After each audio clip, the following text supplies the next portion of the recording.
celebrating over Star Wars Rogue Leader Rogue Squadron 2, which truly demonstrates the gorgeous lifelike visuals the GameCube is capable of. Unless you've been living in the deep void of space, you know the next installment of Lucas's Star Wars series is nearing release.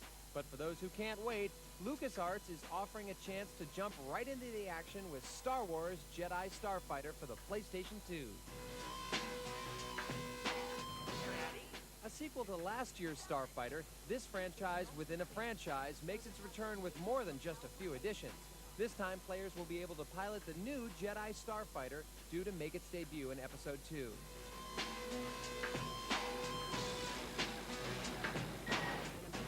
The story of the game also acts as a prelude to the film, casting players in the roles of not one, but two pilots.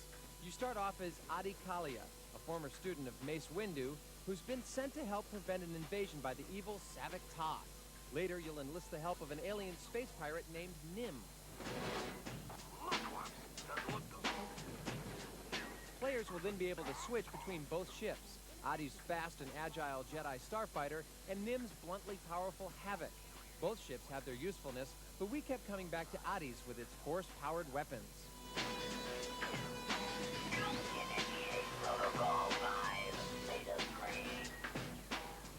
Players who like the first title will find more of the same here. The levels are divided between planetary and deep space combat, offering a bit of variety to the proceedings. Also, the mission-based objectives help make the game more than just another tedious shooter.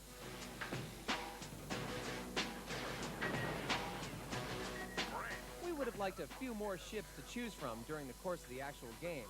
The two selectable crafts are cool, but a little variety would have made this sequel light years ahead of its predecessor. But as it is, Star Wars fans are sure to get a blast out of the latest installment of the Starfighter series. With this and a few other Lucas games slated for release in the coming months, we suspect...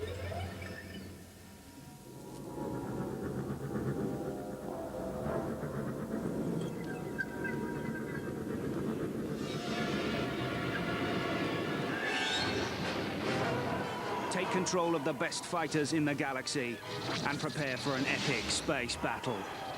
Star Wars Rogue Leader, only on Nintendo GameCube.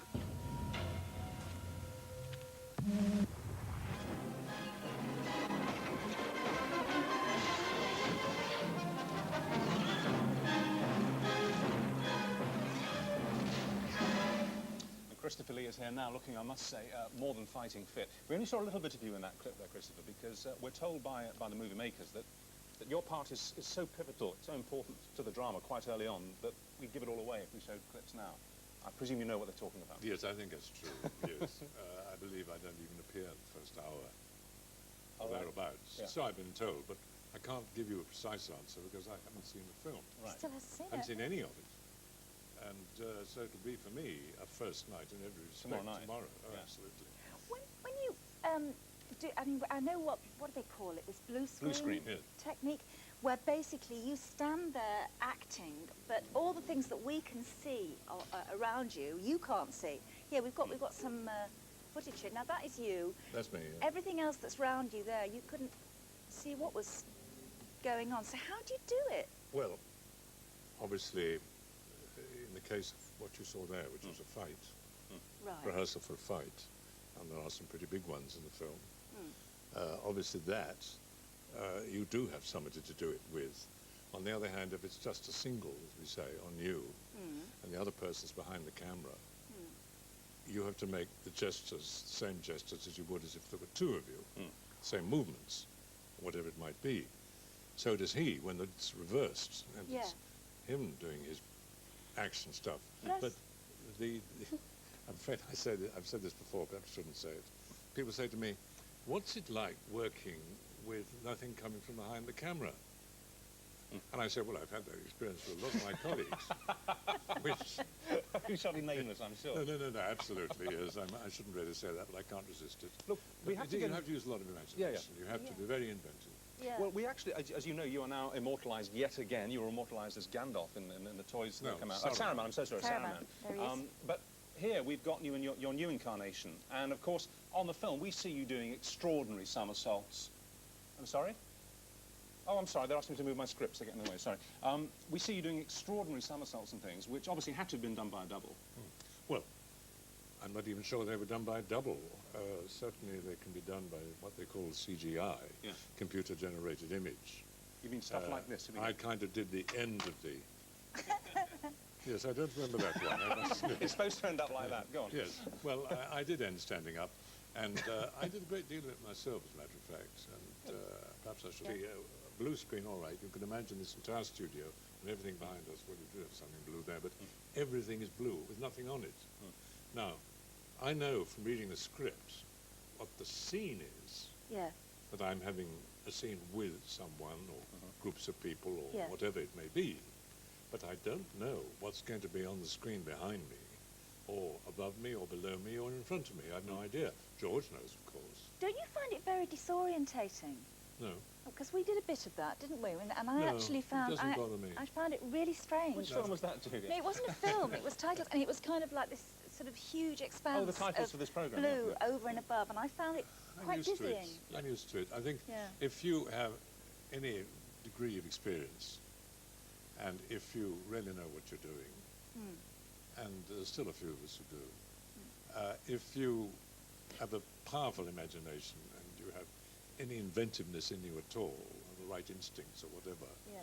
you can see in your mind, either you have seen that person you're working with, Yeah. who may not be there when you're doing the shot, but you've been with them Yeah. before. So you see them. I can vividly see them standing there and doing whatever it is So they have to do. you're acting to your own imagination. Oh, which yes, is absolutely. Extraordinary. Look, the rest of the cast and all of the Star Wars films to date get these. They get the straightforward. That's right. Yeah, you can see that. The straight lightsabers. Straight lightsaber, yes. Sorry about that. How come you got a curved one? Well, Boomerang. I think you'd have to ask George Lucas that, because... Well, I heard you ask. I heard you said, I don't want one of these. I want a scimitar. I want something. No, that... I didn't say that. no, I just No, I made that didn't up. say anything like All right. that. What? I was handed this, Yeah. and I thought, well, that's an interesting shape. As a matter of fact, it makes it more difficult to fight with, because your wrist is at an angle, Yeah. you see. Yeah, I see. Now, I saw something in a magazine the other day, and there seemed to be about 10 or 15 things built into that hilt, which are so incredibly technical, I can't begin to remember any of them. But they all mean something. Yeah. Anyway, this is a special lightsaber hilt that I was specially given. Maybe I invented it, who knows? Yeah. I read, now I'm probably got this wrong because you should never believe anything that you read, but that George Lucas had to ask both you and Ewan McGregor not to make noises when you were swishing it about. That you're both going, was it wrong? That we were doing that, Yeah, or we he's were like out. small boys, you know. You see, I told you it was Well, wrong. I didn't, as far as I can remember. What a shame, it would have been a great story. The best bit for me was meeting the stars of the film. I'm ready for the trials. Since getting the role, have you been trying to, move things with your mind? When I'm playing a game of pool with my friends, I'll try to use it, but it doesn't work, so I've stopped since then. It's just, I thought maybe I could, but it's all film magic. What's your earliest Star Wars memory? Seeing the films, or actually no, prior to all that, playing with my brother's Millennium Falcon in the basement, or being told not to play with it, actually. What's your earliest Star Wars memory? Earliest Star Wars memory? I guess being at the original screening, first night, first day, watching it, wishing I could be in something like that. We're keepers of the peace, not soldiers. What's your earliest Star Wars memory?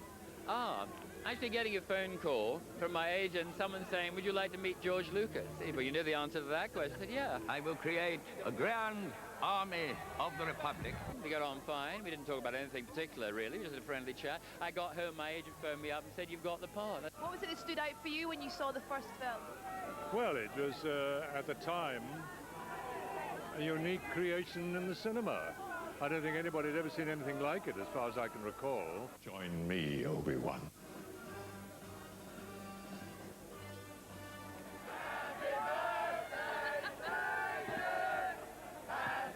Being sung happy birthday by the fans. Not expecting that tonight? That's great.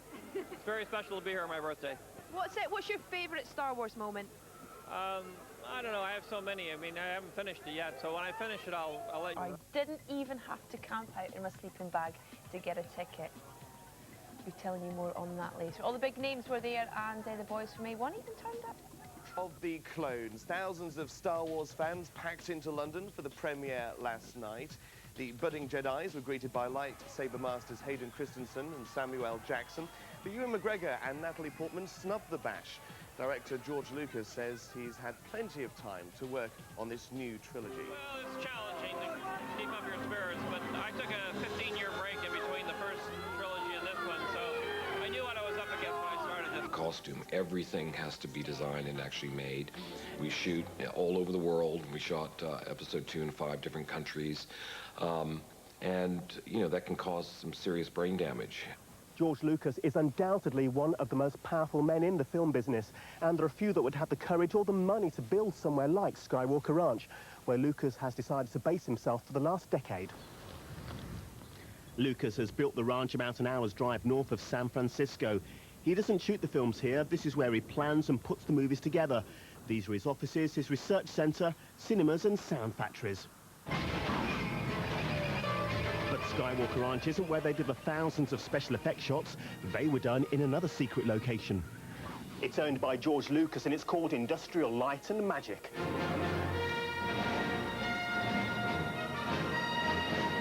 They made their reputation with films like the original Star Wars, Indiana Jones and Men in Black. But recently in the Oscar states, they've lost out to films like The Matrix and Lord of the Rings, whose effects have been done elsewhere. I think ILM is still doing the very best work there is in the world. It's just 5 years ahead of anything else that's being done on any level. And any special effects person will tell you that. Pain, suffering, death, I fear.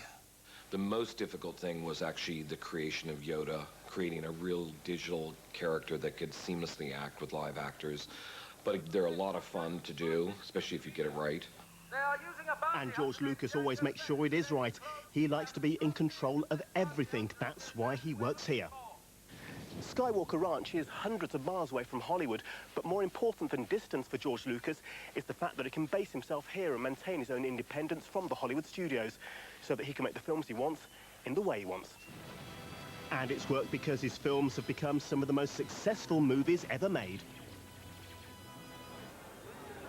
Well, that's it from London's Leicester Square, but don't forget to check out Newsround Light later for an exclusive interview with Enrique Iglesias. Now, and also log on to our website and send in questions for Anthony Daniels, C-3PO, who's coming in for a live web chat tomorrow. And Becky will be back tomorrow, as always, live at 5:25. Until then, may the Force be with you. They'll be feeling the Force in London's Leicester Square tonight as the latest film in the Star Wars series